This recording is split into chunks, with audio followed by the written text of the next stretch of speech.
Setiap kali mulai nginggu jenggot dilok-lok nih, karo wong kafir. Dilok-lok nih. Mbek kan gitu. Nah, akhirnya diberilah iming-iming. Nek jenggoten kowe entuk widodari. Setiap jenggot kuwi enek widodari sitok kanthing grandul. Kan gitu. Akhirnya gelem jenggote diingu kan gitu. Kemudian mergo wong kono bayangke widodari itu perempuan, Bapak Ibu. Ki nek tak dawake widodari itu bukan kaitan dengan perempuan.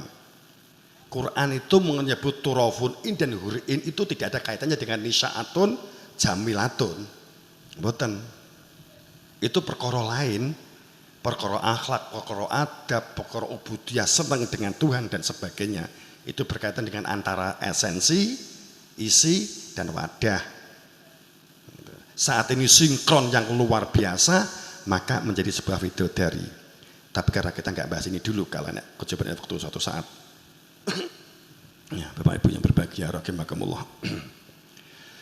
Jadi pada saat kembali kepada masalah sholat, sing relatif dimutlakan kosong tinggoni setan itu katakanlah ya memang enak hati sih, enak hati sih. Kemudian Allahu Akbar, enek sing Allahu Akbar, enek sing Allahu Akbar. Kan gitu. Enek sing ngene. Allahu Akbar.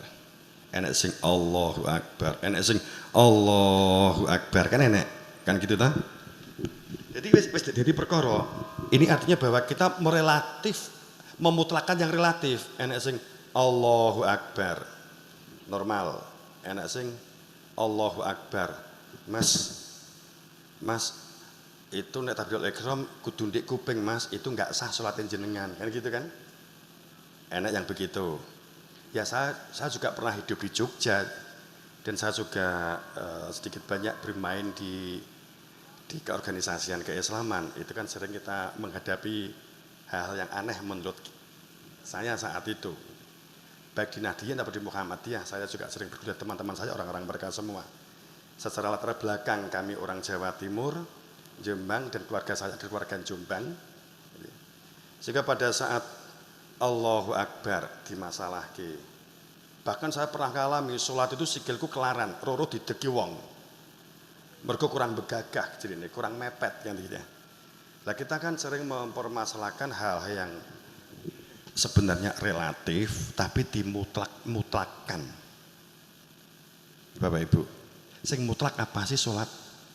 Khusyuk. Ngaten dah. Sholat itu khusyuk. Apa itu?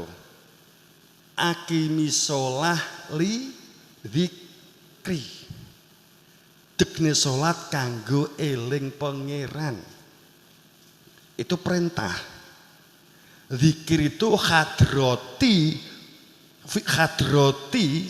wajhullah, hadirnya diri Tuhan, wajah Allah fi qalbi, di dalam dada ada kehadiran, maka disebut al-khusyuk. Saya sempat diskusi dengan tokoh nasional suatu saat, kita diskusi karena sama-sama diminta ngisi di Telkom saat itu. Kita sempat diskusi dengan beliau. Dia tanya, saya tanya dulu, Gus, pada saat dikatakan orang itu khusyuk menurut jenengan gimana? Saya tanya begitu, karena dia pada saat menyampaikan, dia di Telkom menjadi, ini juga ada dari Telkom tadi juga ada rombongan begini ke sini, gitu ya. Kemudian saat itu jawabannya apa? Membaca surat, kemudian mengerti artinya, memahami artinya, itu khusyuk, definisi dia begitu. Satu saya guyon, kalau kita sholat mengingat-ingat artinya itu nggak ada perintahnya, karena sholat itu li dzikri, bukan akimi sholah li terjemahi, kan gitu. Tapi sholat itu li dzikri. Ya tapi kan kalau bisa khusyuk, itu konsentrasi itu Gus, bukan khusyuk. Konsentrasi itu wilayah otak, kalau khusyuk wilayah hati. Kalau kita nyambut gawe untuk duit, jangan sampai uang ini keluar hanya untuk kebutuhan kita transportasi. Setelah kita memperoleh gaji, maka kita konsentrasi. Jangan sampai uangnya ini hilang, lali, ndeleh. Itu konsentrasi wilayah otak. Jumlahi piro uang disak, itu konsentrasi. Tapi yang dikatakan khusyuk itu sebab ingat keluarga di rumah. Jadi saat kita keluar nyambut gawe, kemudian kita ingat istri kita, maka ada kekhusyukan istri di dalam hati, itu namanya khusyuk. Kan gitu. Kalau dalam hal khusyuk, ila wajhullah, khusyuk kepada Allah, berarti kita ingat kepada Allah. Kemudian beliau, oh iya ya begitu ya. Iya, itu menurut dari guru kami. Dari guru kami begitu. Jadi terus ya khusyuk itu hanya satu prasyarat Gus. Menurut dari guru kami. Apa itu? Ya harus kenal. Makanya al-awaludin ma'rifat. Bapak Ibu yang berbahagia rahimakumullah. Orang Islam itu, teman-teman kita di pondok pesantren itu saat mendengar kalimat makrifat itu silau biasanya. Wah, nek wis ketemu ulama atau kiai makrifat itu wis wedi. Biasane ngono biasane. Nek iki mboten nggih. Dadi petuk kiai kok makrifat wedi.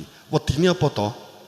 Diwaca karaktere, diwaca perbuatane, diwaca kowe duwe karep apa diwaca. Itu ciri kiai makrifat jarine. Nggih, ngeten. Nuwun sewu Bapak Ibu, ben kula tak blak-blakan, kuwi salah kaprah. Nek enek kiai, enek wong senenge nduduk kuwi malah gak makrifat blas.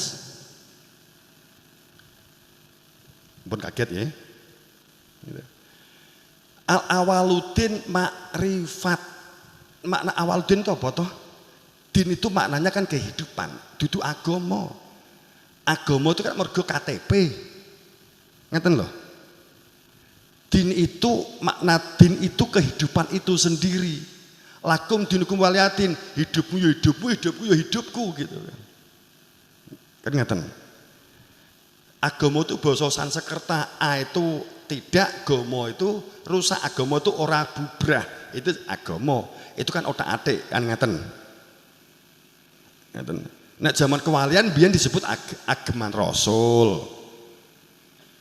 Itu kan sebutan kan begitu. Agama itu lagi Indonesia enek KTP lagi tahun swidaan gitu ngeten nggih. Itu kalau kita mau sejarah. Kita kalau itu mesti gabung sih. Awak dhewe karo saiki karo Israel pegele enggak jamak. Ndek Quran wong Israel ki wis dadi musuh bla bla bla bla. Apakah saya yakin dek kene mikire ngene. Saiki sing di ngene Timur Tengah sing jeneng Israel kuwi sing dimaksud Al-Qur'an. Saya yakin jenengan berpikirnya begitu. Nggih ta? Enggak enek kaitane. Al-Qur'an ki turun tahun 600, Israel kuwi ngadeg tahun 77. Apa iya Nabi Muhammad yang pas ngomong enek firman Israel kemudian Israel saiki jaraknya jauh banget kan ngeten loh. Kita sering terjebak dengan ini maka sehingga kita gak bisa membedakan antara relatif dan mutlak, antara yang hakikat dan syariat. Kita menjadi kebingungan. Bapak Ibu yang berbahagia, jadi saya kembali, khusyuk itu hadirnya diri Tuhan di dalam dada, menghadapkan, maka fa'akim wajhaka lidini hanifah fitratallah, hadapkan wajahmu kepada fitrahnya Allah, hadapkan wajahmu, itu khusyuk. Khusyuk itu zikir. Zikir itu ingat itu ada kehadiran. Hanya bisa terjadi jika itu adalah makrifat. Pangapunten, ini hadis, kuape sepakat. Kemudian begini, Al awaludin berarti wong makrifat kuwi lagi awalan. Aja salah. Ampun salah. Awal. Jenengan dini kita ganti nggih dini ya. Al awaludin. Pangkal pokok awal kehidupan itu adalah mengenal. Dini kita ganti. Awal pokok berumah tangga mengenal. Nek ora kenal iso tah rumah tangga. Sakitnya mboten. Awal pokok dadi bengkel, kenal karo bengkel, kenal karo motor. Nek gak kenal, wani ngedek di bengkel. Wani ngedek di bengkel. Gak wani to? Nek usaha, awal pokok menjalani kehidupan restoran, bisnis restoran, mengenal. Nek gak kenal, wani ngedek nih. Masa ora dong, neng, oh nyapa we? Arep ngedekne restoran, arep ngedekne warung. Lah ora iso masak, ora apa-apa. Ditafsir wae. Nah gitu. Ya enggak dadi.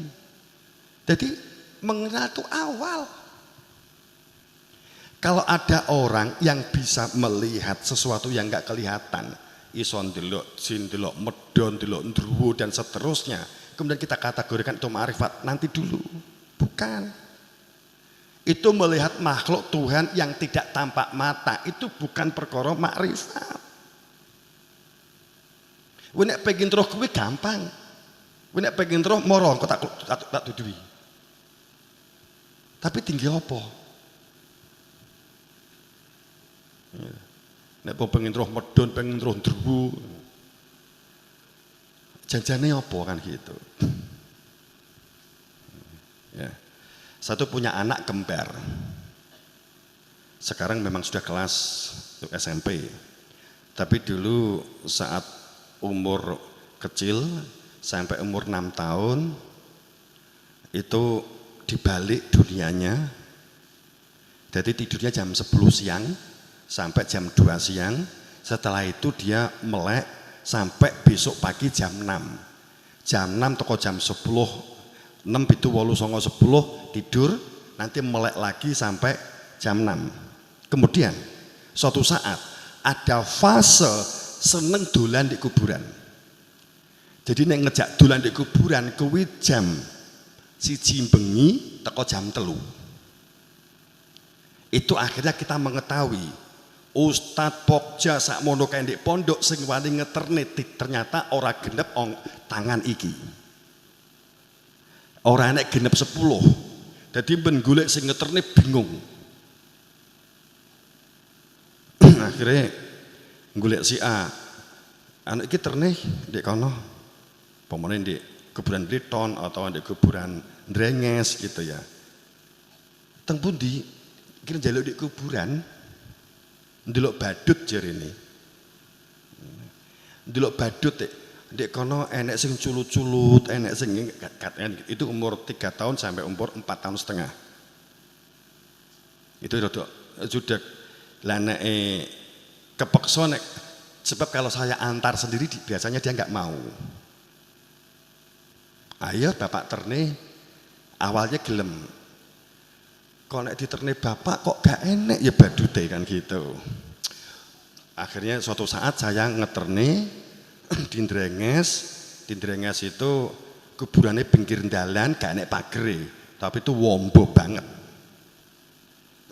Terus dia lari-lari di kuburan itu lari-lari tak tutke. Terus bapak ngalih, bapak mantuk badute ngalih kan gitu ya. Terus akhirnya saya di jalan Sendakep nunggoni panggah kon ngalih. Akhirnya kepaksa, akhirnya panggah nangis, tak jak mulai posisi nangis. Akhirnya teko omah njaluk budal neh. Nek sing ngeterne ojo bapak, akhirnya enek sing ngeterne. Akhirnya diterne rono neh. Ya jenenge wong tua ya ketir-ketir dolanan di kuburan playon gitu.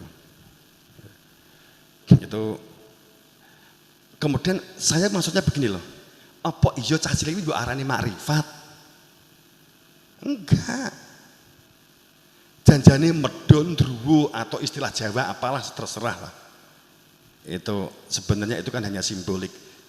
dalam pengertian ya ada wujudnya, tapi kan istilah ndruwo medhen itu kan istilah kita saja. Nah, di Eropa mbuh apa jenenge kan begitu. Tapi perkorone jane iki apa? Itu jin kah? Demit? Makhluk Tuhan seperti apa? Nanti kita juga akan matur tentang hal ini. Tapi saya memberikan simpul besarnya, pangapunten, nyuwun gunggih pangapunten. Nah, ini ada perbedaan perspektif. Bahwa mereka lelembut itu dulunya manusia, Bapak Ibu. Memang manusia. Makin jeluk dalil, nggih kula angkat dalile mangke. Itu ada dalilnya sangat kuat. Al-An'am 93, Abasa 51, 52, 53, 54, 55. Tapi maka kita itu akibat apa? Ngaten. Bapak Ibu yang berbahagia, rahimakumullah. Jadi kita kembali kepada sholat. Jadi sholat itu zikir. Kita jumbuh dikarenakan zikir karo wirid dianggap podo, Bapak Ibu. Pangapunten nggih, pangapunten. Ki anggap aja wawasan, syukur inilah pelurusan. Wurdul bastul mawaibi wirid itu masalah lesan, masalah organ, melakukan aktivitas itu disebut wirid. Saat kita begini, saya datang ke warung atau saya di sini digone Pak Sakri, kemudian Pak Sakri, aku nyuwun kopi, itu wirid. Bastul mawahibi wirid itu menjadi dasar untuk memperoleh anugerah, itu wirid. Baik pakai D atau pakai tak. Nek wirid pakai D berarti itu adalah wiridan. Itu yang menjadi lemek piro-piro peparing. Tapi kalau pakai T itu adalah humas. Wirawiri turut ratan, wiritan. Yang itu. Jadi itu wirid. Memang wirid ini ya perlu. Tapi nek zikir itu posisinya di hati. Jadi kalau jenengan keluar rumah jauhnya kayak apapun secara jarak, kemudian ingat istri, fotone mbok gowo, wekalingan bojomu, maka itu zikir. Gitu loh. Gitu. Jadi jenengan golek kopi karena zikir kopi, goleki warung. Teko kono kemudian wirid. Bu, kopi sak gelas sing pahit itu wirid. Paham maksud kula? Wes, antarané wirid karo zikir ora bedane. Kan ngaten lho ya. Nek salat kuwi sing diperintahne zikir, wiritane rukuk, i'tidal, sujud. Kemudian maca subhanallah, maca Fatihah, subhanarabbil a'la wa bihamdi. Jenengan kan nek diulang biyen zaman cilik SD atau nek pondok itu wacane awak dhewe mergo nganggo Imam Syafi'i itu mesti subhanarabbiyal a'la wa bihamdi. Nggih napa mboten?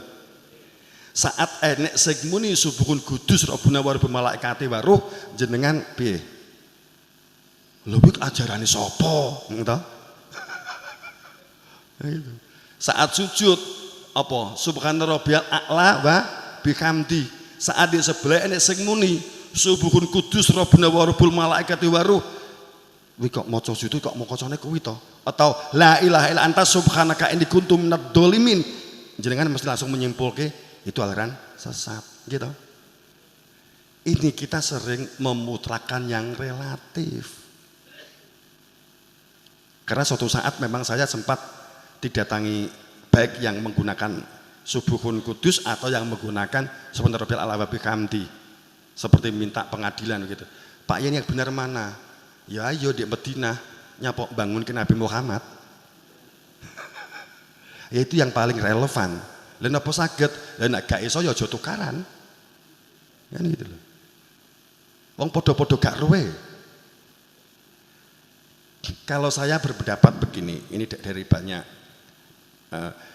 sebenarnya intine salat kuwi, intine salat itu takbiratul ihram, rukuk, sujud, baca Fatihah, tanpa Fatihah gak sah. Itu kan cirine salat. Ning saat rukuk subhana rabbil adzim wa bihamdi wi gak enek dawuhe. Enek sing enek iki istiqomah karo tumakninah karo mawaddah. Dadi nek enek sing rukuk kok meneng cep ya ora salah, ya ora dosa. Sing dosa sapa? Sing ngrasani. Han ngono lho. Lah mbiyen ki pangapunten NU Muhammadiyah tukaran mergo sing sijine kunut, sing sijine gak kunut kan wis tukaran, kan kata ta. Saiki sak nom-nom saiki gak enek wong tukaran, wong gak enek wong salat subuh. Ayem. Jadi lah itu wirid itu subhana rabbil a'la wa bihamdi. Itu aslinya memang gak enek, wong itu memang zikir kok. Kemudian kan wong kan bingung rukuk ki apa ya sing diwaca. Akhirnya muncullah sholawat sholah kesepakatan diwaca subhana rabbil a'la wa bihamdi kan gitu. Terus Imam Hanafi subuhun kudus rabbuna wa rabbul malaikati waruh. Nah gitu. Nek Hambali la ilaha illa anta subhanaka inni kuntu minadz dzalimin. Nek Imam Syafi'i la ilaha illa anta subhanaka inni kuntu minadz dzalimin tinggi sujud syukur. Sing diwaca itu. Nek Maliki kadang menggunakan innahu min Sulaiman wa innahu bismillahirrahmanirrahim ala ta'lu wa ana ala ta'lu waktuni muslimin. Jadi kadang mungkin awak dhewe iki kok guru agama iki dimutlak-mutlak nih. Jadi nek gelem awake dhewe gelem koreksi rodok jeruneh nggih. Gak apa-apa ya. Saiki nek awake dhewe tukaran memperkara mazhab Imam Syafi'i. Nek saiki kita tukaran upama lho ya. Imam Maliki wis iku bid'ah, Hanafi bid'ah. Kemudian katakanlah Imam Hambal, Imam Maliki, Imam Hanafi. Terus saya jadi jurusan Mojokerto, jurusan Seputih Mataram kan gitu kan. Katakanlah jurusan Muhammadiyah, jurusan NU, jurusan tukaran memperkara mazhab. Saiki coba kita mikir secara jernih. Kalau kita berkeyakinan bahwa sopo mazhabe orang Imam Syafi'i berarti sesat, engko sik. Kita buka ini nggih, mboten napa-napa nggih. Saiki jenengan mikir rodok dawa. Nek seandainya bahwa wong yang bermadhab tidak Imam Syafi'i berarti itu sesat. Saiki berarti jenengan nyesati Kanjeng Nabi Muhammad, sadar enggak? Karena Nabi Muhammad tidak pernah bermadhab Imam Syafi'i. Saya seyakin-yakinnya, gini apa mboten? Akan gitu. Wong Nabi Muhammad itu pengikutan Nabi Muhammad, Imam Syafi'i kok ya. Dilunake lah. Jarak antara Nabi Muhammad karo Imam Syafi'i niku 300 tahun lagi dibukok nih Bapak Ibu. Imam Syafi'i itu 235 tahun setelah Nabi Muhammad wafat. Dia ngaji di gone gurune, wakeh guru Imam Syafi'i. Kemudian dibukok nih dikumpulke, ponakane kemudian menyebut ini adalah fikih induk disebut al-um, itu duduk sing jenenge Imam Syafi'i sanes. Ngeten loh. Nah, kemudian jarak antara nih Imam Syafi'i dan Nabi Muhammad ki 300 tahun. Buku lagi beredar. Katakanlah makaten, saiki sing wong 300 tahun iki ki madhape sapa? Imam Syafi'i.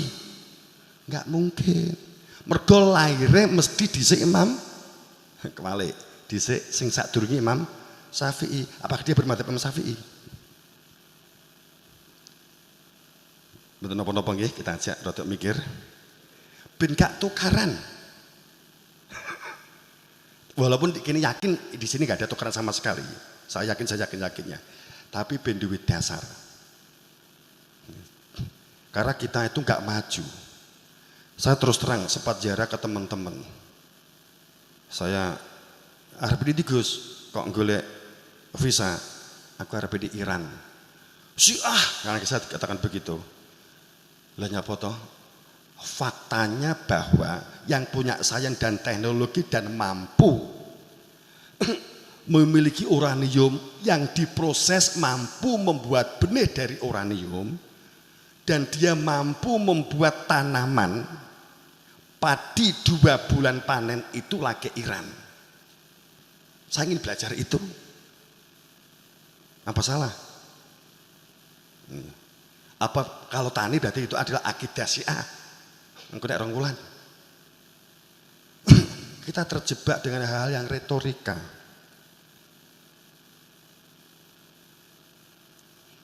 Padahal kita ini dikondisikan oleh orang yang nggak tampak di balik layar. Hebat. Kalau ceritanya akan sangat panjang. Ada buku namanya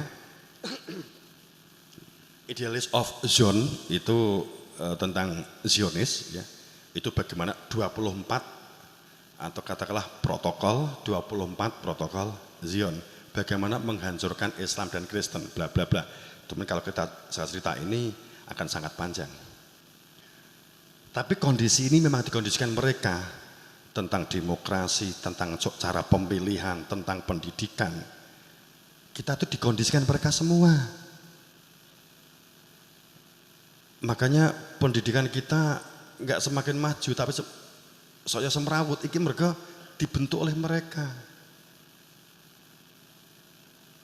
Dengan teman-teman kementerian, saya ditanya, Pak Yai, pendidikan ini, kurikulum ini sekarang ini gimana menurut Pak Yai? Saya jawab sebutan saja, rusak. Kan bisa maju? Enggak. Apa alasannya kalau pendidikan ini enggak bisa maju? Wong pendidikan kita itu ngaten nggih, Bapak, makaten. Saya enggak akan sebut, maka nek tak sebut jenengan mergo kenal banget wonge. Pasti kenal banget. Gitu ya. Mergo iki streaming saya enggak berani ngucap. Karena enek unsur rada engko dikira masa sekali itu kan begitu ya. Kemudian begini, saya jawab, enggak. Lah kok gak maju gimana? Anak yang kita didik itu adalah anak masa depan. Dia memiliki waktu untuk masa akan datang. Dia akan mengelola sistem masa yang akan datang. Tapi sekarang diajari oleh kita orang-orang masa lalu, sistemnya masa lalu, kurikulumnya masa lalu, dan pada saat ulangan bukan tes tapi ulangan, gitu. Lah jenenge ulangan atau jenengan duduk tes toh. Berarti kan mengulang, berarti itu adalah masa lalu. Pelajaran yang diteskan disebut ulangan, itu pelajaran masa lalu. Kemudian dia dipaksa untuk mengikuti pola yang masa lalu, tapi dia faktanya akan menghadapi masa depan. Maka kita menciptakan anak-anak yang pandai dalam halusinasi. Kan gitu. Terus dia tanya, konkretnya apa konkretnya? Begini, saya dulu saat SMA atau aliyah, saya belajar biologi tentang genetik. Oke, begini, saya dulu pada saat kelas 1 SMA, saya belajar kimia tentang mineral, tentang kandungan besi di dalam tanah. Oke, itu saya ngomong begitu. Kemudian pada saat saya kelas 3, saya dikasih soal oleh guru saya. Pertanyaannya begini, mana di bawah ini yang disebut dengan simbol besi? Fe, Zn, N, P, kan gitu toh? Berarti itu kan soal masa lalu, itu kan pelajaran kelas 1. Saiki wis kelas 3. Berarti saya harus menjawab pelajaran biyen, gini pembuatan. Berarti masa lalu. Sadar gak jenengan? Selama ini jenengan diulang dengan sistem masa lalu. Jadinya enggak kesulitan mikir. Kayak gitu. Gitu. Gini apa betul? Abot menengah ngakoni. Makanya kalau di kita itu, maka soal yang kita berikan ke anak-anak itu soal konteks. Makanya ustadz-ustadz saya ajak begini, soalnya diganti. Jadi begini, kamu keluar dari Pomosdia 10 tahun yang akan datang menemui 10 hektar tanah kandungannya P sekian persen, Zn sekian persen, N sekian persen, apa yang kamu lakukan? Kalau dia punya perspektif, berarti dia bisa membuat mesin, bisa membuat mobil, bisa membuat gitu. Jika kamu 5 tahun ke depan setelah dari SMA, kamu menemui masalah madhab A, madhab B, madhab C, apa yang kamu lakukan? Dia punya perspektif. Soal kita kan nggak begini. Ini artinya bahwa pendidikan kita nggak mengajak maju, tapi mengajak mundur. Oke, itu yang Bapak Ibu yang berbahagia. Ini saya kira di akhir-akhir aja. Kemudian saya tadi kan matur perihal saya gongkan dulu tentang sholat, itu zikir. Kalau mengacu kepada ayat Al-Quran, alimul ghaibi wa syahadati, Allahu la ilaha illallah. Carilah untuk supaya zikir itu adalah mengenali dia, itu ada ilmu alimul ghaibi, ada ilmu yang menunjukkan keberadaan diri Tuhan, itu pasti ada.